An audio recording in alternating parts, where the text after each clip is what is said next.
Thank you, Bali. I'm not sure whose smart idea it was to put a lawyer just before lunch and after someone like Sujatha. I mean, what am I supposed to do? But I was getting quite self-conscious, Sujatha, as I was sitting there and you were observing people. I'm like, okay, maybe I'm not a feminist-looking lawyer because I'm wearing my boots today and a dress, but really I was just too lazy to iron my pants and it was raining outside, so that's why I'm dressed this way. And if my children were to describe me or my culture, they'd say I'm a typical mom, and the older two forbid me from going within 200 meters of the school with the minivan. So, and in any event, so this is the lawyer that's presenting in front of you, a little bit about me that you may not get from just the way that I'm dressed. I've been asked to speak about a project that I was involved in with EVA, Tracy, and here's Gail walking in. She's one of the reasons I ended up in EVA. I was on the BC Review Board then, and she was on that board, and told me that they'd like to have my input into the CCWS organization. Wasn't sure exactly what I could contribute because I'm not a frontline worker, I'm not a settlement worker, I'm a lawyer. I've never practiced family law, sort of kept away from that because if I was going to have family of my own, I wouldn't be able to be there at the beck and call of these clients that really need you at a moment's notice. But I've always had an interest in this very, very important issue, domestic violence. It's something as before I went into law school, I volunteered at transition homes and so forth. I had an aunt who had situation and circumstances, so it was always there. So Gail sort of brought me back into a path that I was supposed to come back on. But I've got to enlighten you all. There is this misconception that lawyers are conference speakers. We're not. And I've told Tracy this many times. When I'm in a tribunal and in a courtroom, people are behind me. I don't see you guys. It's a lot easier to present that way. So this is not quite my element, but I'm getting used to it because Tracy keeps pushing me up there. So today I'm speaking before lunch on a topic. I don't know whether I'll be able to keep you, entertained with it. There is some very dry aspects to it, but I'll try and bring it to life best I can after, again, someone like Sujatha, who's going back and forth across the stage and done such an amazing job captivating everyone. Okay, so March 2011, that's when a 3-year project completed with EVA. This was a project that was done in conjunction with Mosaic, and I can't get the acronym for this, the Vancouver Lower Mainland Multicultural Family Support Services. And it was a project that was funded by the Law Foundation. Many of you will recall that a few years earlier to this, there were a number of deaths that had been taking place in the South Asian community.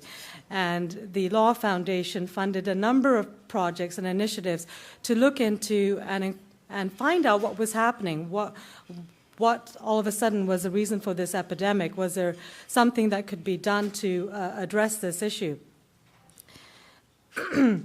The project that EVA was involved in was more theoretical. We were asked to look into the existing laws and policies to see if there were any issues in those laws and policies that were compromising women's safety. There was an extensive literature review that was done. That was phase 1 of this project, and all of this information is available on EVA's website. I've chosen not to do a PowerPoint because I find it distracting for myself. I can't think when I've got that going on at the same time. And again, I'm not used to speaking to so many people at the same time. So the literature review is on EVA's website. It's very extensive. It reviews systems in place in other countries such as Australia and England and the United States, our own system here, and looks at the differences and similarities in the laws. There were focus groups that were held in BC, in Kelowna, Victoria, Prince George, and Vancouver, with people like yourself, settlement workers, frontline workers, to get an idea from people that are right there, what type of issues are you finding to be common issues arising with immigrant women, issues that are compromising their safety? What we discovered through this process, and this first process was about a year and a half, was that there were many systems that women get caught up with. And I found the chart that Sujata, you put up there was very compelling. When you see it that way, you understand just how many mazes women are put through to trying to escape the abusive situation that they're in. It's overwhelming. But what we found was the main systems, the criminal justice system, the family court system, the immigration system, they function well within their system according to their mandates, but they're not coordinated. They are lacking in this coordination in a significant way that compromises women's safety. And it wasn't just between the various systems, it was within systems. For example, within immigration, you'll have a component of immigration that deals with admissions and applications for residents into the country, so they're dealing with processing that. And then you have the removals branch of immigration whose mandate it is to remove you. So you may have a woman caught up in trying to get some sort of landing status, and at the same time the removals mechanism is working. And they're doing well according to their own mandate, but no one's really looking at the safety of the women. So what we discovered was that there were and we call them unintentional gaps because we did not want to offend anyone in the systems that were compromising women's safety. And we met with various ministers and politicians provincially, federally. We were lucky to get an opportunity to speak with Minister Kenny himself in Ottawa and have that audience where we tried to explain to him that there were these gaps that were compromising women's safety. And he did indicate that he would have his people work with us, and we continue to take him up on that offer.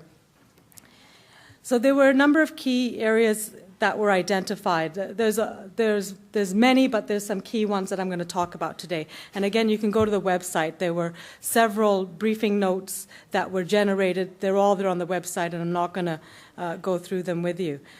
But some of the language that came out of this project that has become ingrained in my mind, and I'm going to leave with you, are safety lens. And Sujata, you spoke about cultural influences on safety lens, and that's something maybe that needs to be looked at even more so. But safety lens, the integrity of the immigration system, and outcomes. So outcomes became a real thorny one with me. I was searching everywhere for outcomes because the end result, we had to give a report to the Law Foundation with outcomes. And we didn't have a project which was an easy one in the terms of we're going to have tangible outcomes. I was involved in one project which was also funded by the Law Foundation, which required a series of TV programs with respect to domestic violence and radio broadcasting on domestic violence. So we taped, we recorded, and they were broadcasted. There was a process and there was an outcome, but I couldn't visibly see outcomes. And I know with Tracy, I was just like, was this an outcome? Is this an outcome? But what we realized was that our process is an ongoing process, that legislative policy change is not going to happen overnight.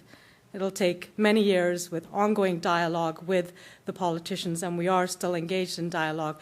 And through presentations such as these ones, where hopefully we can share with you information that you'll be able to pass on and use.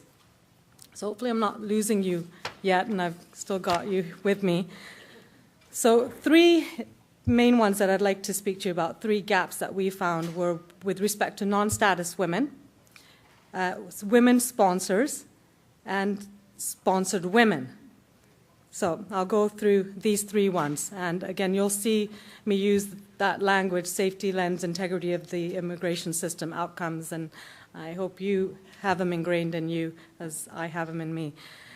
Okay, so non-status women. These are women who are in Canada, that for some reason either never had status or had status and lost that status, and they're in a relationship, an abusive relationship. What do they do? What are their options? These women we found through the focus groups, through the literature research and all of this, that they face some very unique barriers that other women normally don't. They face a very real risk, first and foremost, of being removed from the country. So the removals process, deportation, is a real possibility. We had individuals in the focus group tell us of situations where a non-status woman called the police for assistance, and when it was discovered that she didn't have status, immigration was alerted and the removals process started. So her safety was not addressed. Instead, her status was the one thing that took priority. So again, safety lens were not applied there. We've also heard in the past year or so, at least back east, of CBSA, that's the Canada Border Services, attending and going into transition homes and picking up non-status women to engage the removals process.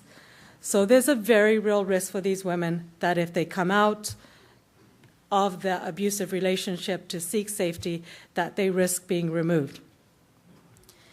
Now, while these women do have the option to apply for what is called a compassionate and humanitarian application, which will give them permanent resident status, this is an application for those of you who are interested in knowing. There's a set of policy manuals that are on the Canada Immigration website, and it's policy manual IP5, section 13.10. This is the policy provision which allows for someone to apply on humanitarian grounds if they are coming from circumstances of family violence. And there's a list of criteria in there that the immigration officer would like to see in the application if he or she is going to approve it. So there is that option available for a woman who has no status to then try and gain status through this mechanism of an H&C application. And legal aid does cover such applications. Mind you, I did get an email yesterday from the director, it wasn't just directed to me though, of legal aid advising that there's some apparent cuts or budget has not been approved for immigration matters, legal aid matters, so I'll look further into that, but I just got some sort of email to that effect. So when I wrote this yesterday, day before yesterday, legal aid was covering. Right now I'm not sure if they are covering anymore. So while this option is out there, the downside to this process, the H&C process for non-status women, is it can take 2 to 3 years to complete. Add on to that there is no statutory law or policy which stops the removals section of immigration from removing you. It's usually done by discretion, but there's nothing there codified that says while this H&C's application is underway, we, the removals people, will stop the removals process. So again, that's what I was talking about. Subsystems sort of, not coordinated together, working in their own little silos and not looking at the safety of women. More significantly, though, for a woman in these circumstances is there is limited to no benefits available to that woman during the process of applying for this status. So what's the incentive for these women to step out? If anything, there's hurdle after hurdle for them to come out of the abusive relationship. As it stands, currently, victims of human trafficking are the only ones that are able to get what is called a temporary resident permit, which gives them benefits. And I'm trying to recall whether those permits I think they're either for a year or 2 years, the validity of them. So women who are abused don't have that option right now. Their recourse is this H&C process. The net effect is women choose to remain in the abusive relationship. That's what we heard at the focus groups. And why would they take a chance leaving if the risk is removals or going through a process where they're not supported? Let's compound this scenario further, and it's a common scenario that the abusive woman has children. Now we're adding in the family court system and custody issues. Family court system and the immigration system are not coordinated. And we've heard through testimonials that women have been removed because the immigration system was in works while the custody issues were still pending. And who do you think the children end up being with? The abusive partner. So when we presented to the minister in Ottawa, we and to his policy people, we alerted them that in the United States, actually there is a self-petition process for women who are abused, where they can apply for their own status in the country, and they're given benefits. And so we alerted of that, and what we were asking for and the outcomes we were looking for were that there should be an expedited H&C process for women. There should be temporary residence status granted to these women while they're engaged in that process. Removals should be deferred or placed on hold pending the outcome of an H&C application. And removals should be deferred and placed on hold pending a decision on custody matters. So that's, in the ideal world, what we would like to see as an outcome, and we're still working towards that. I think I have Tracy send out periodically nagging letters to the policy people reminding that they're supposed to work with us. And I think Gisla's flying there next week, so we'll get her all geared up to remind them again. So that's women who are out of status. Women sponsors, that's another area where we found that there were gaps. Who are women sponsors? These are women who have sponsored a spouse from out of Canada into Canada. They've married a foreign person, and they have to then complete certain paperwork in order to allow that person to immigrate into Canada as a permanent resident. Part of the application process is a sponsorship undertaking. And what that is it's a contract, it's a promise that is provided by the sponsor to the government, saying that they will provide the basic necessities for their spouse. The actual wording in the undertaking is that, quote, I promise to provide, I've got to do this too, food, clothing, shelter, fuel, utilities, household supplies, personal requirements, and other goods and services, including dental care, eye care, and other health needs not provided by public health care. So as I said, this is a contractual obligation that the sponsor signs. And the sponsor is then obligated, if there is a default in that, in meeting up to this undertaking, to repay monies back to the government if any sort of social assistance monies are paid to their spouse. This undertaking is a contract signed with the federal government, but it is assigned to the provincial government because it's a provincial government that makes the social assistance payments. Interesting in the undertaking is that it states that the debt, collection of the debt may be held off if the default is a result of abuse, but, and big but, resumed once circumstances have changed. So we'll lay off you while you're getting a beating, but we'll come back to you after that. I don't know. I'm very troubled by this agreement and have to explain to women when they do sign it that doesn't matter what happens to you. If your marriage relationship breaks down, you are on the hook for that debt. And we've been told during the focus groups, and I've met women myself who've come to my office to say, I've stayed in the abusive relationship because I can't afford to incur this sponsorship debt. And just bear in mind that this sponsorship undertaking used to be 10 years for women. And through the advocacy of women's groups, it was reduced to 3 years. 3 years is still, one day is too much, but 3 years is what some women are doing is they're waiting that out, dealing with the abuse in whatever way they can rather than face incurring thousands of dollars, and we're talking tens of thousands of dollars of social assistance debt that they may be liable for. There was, a few years back, some it was thought that there was some headway made with the government on this issue when the government said, we won't collect, provincial government here in BC, we won't collect if you can give us substantial evidence of abuse. So we won't, and again, it was still, we won't collect while you're being abused, but you need to give us substantial evidence of abuse. I don't know how many of you have women who come with nice, neat packages of evidence of substantial abuse, and especially immigrant women. I don't know, but that was the criteria. So really, it was nothing. It meant nothing.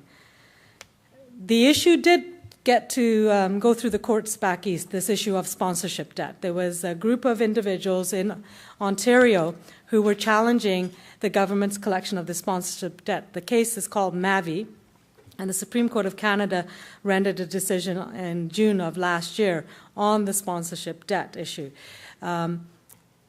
The individuals that were disputing payment of the debt had various reasons for doing so. Some, I think there was examples of maybe one or two had just become so sick they weren't able to pay the debt.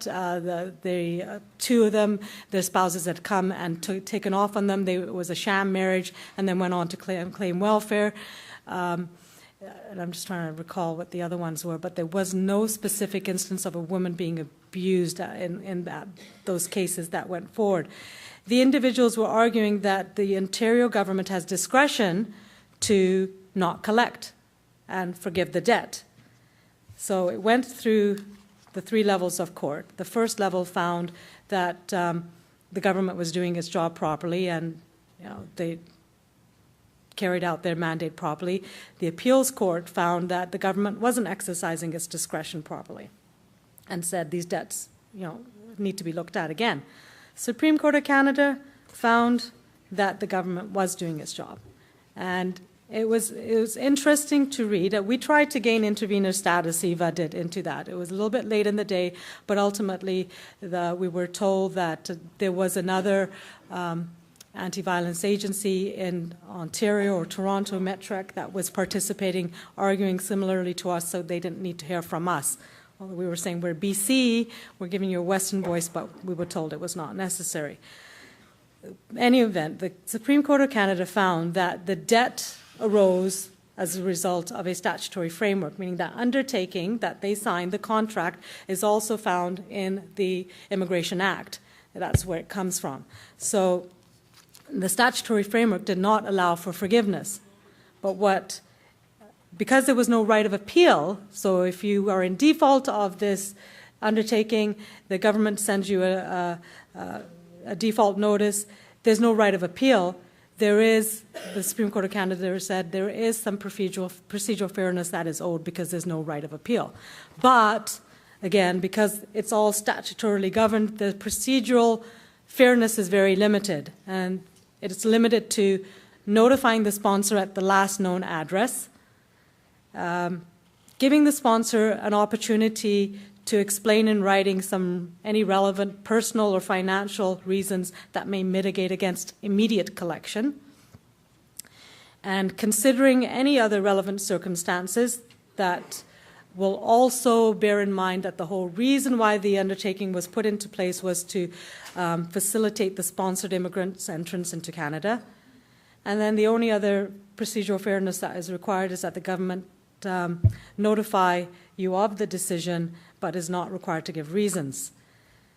So the Supreme Court of Canada found that the Ontario government had properly exercised these bare minimum requirements, and therefore the sponsorship debts were owing. So it's like when we got this and we heard of this decision coming down, it was like, oh my goodness, this is just terrible, and where do abused women stand here? But there were some other statements, when you go back and you read, that the court made that I think couldn't be used to assist women that are abused and are being pursued for this sponsorship debt. One of the statements the court made was that it would hardly promote successful integration to require individuals to remain in abusive relationships, nor would the attempted enforcement of a debt against individuals without any means to pay further the interest of Canadian society. Excessively harsh treatment of defaulting sponsors may risk discouraging others from bringing their relatives to Canada, which was contrary to immigration's policy of family reunification. But then having said that, the court again went on to say that they're to forgive the debt. But then it also said this, because the government was arguing that we need full payment. And the court said, well, no, the regulations distinguish between full payment and payments in accordance with an agreement with the government.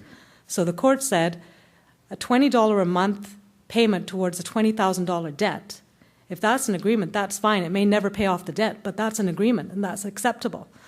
So what I recently did, and I just found out a few days ago, it didn't go over too well, on a client of mine, was I argued that $1 agreement should be good,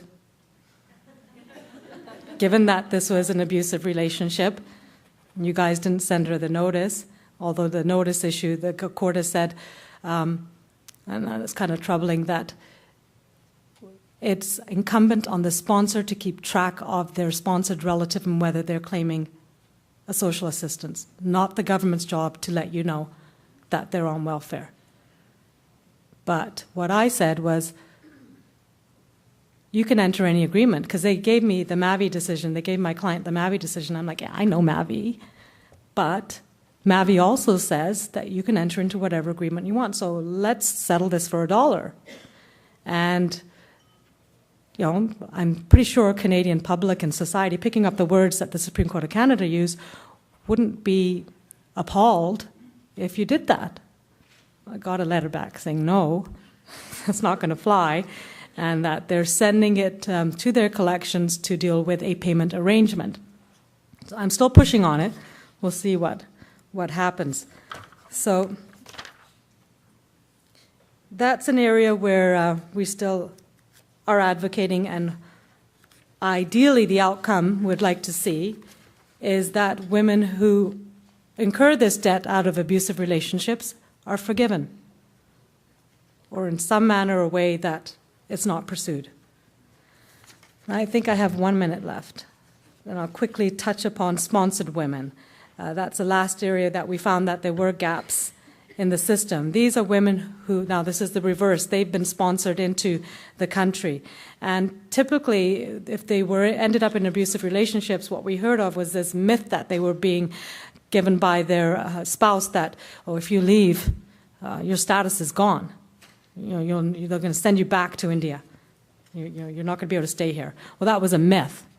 Once you get permanent resident status, it can't be taken away. Well, that's sort of now in question as well, because the law is changing there. The government is proposing now a 2-year conditional permanent resident status for spouses. So what that means is, and what the reasoning behind this 2-year permanent resident status is that there's been some fraudulent and sham marriages. So in order to deal with that, the government figures that if we make you stay in a relationship for 2 years, it's more likely to be genuine. I'm not sure where that rationale came from or what model they relied on. Someone told me that they do this in England. I'm sure. Is it in the United States as well? But I'm not sure whether anyone's done any sort of anecdotal research to determine whether or not that has deterred sham or fraudulent marriages, because that's the reasoning behind it. But anyways, Gisela and I have been invited to speak on this matter with policymakers. They invited us, so I thought, that's an outcome, right? You know.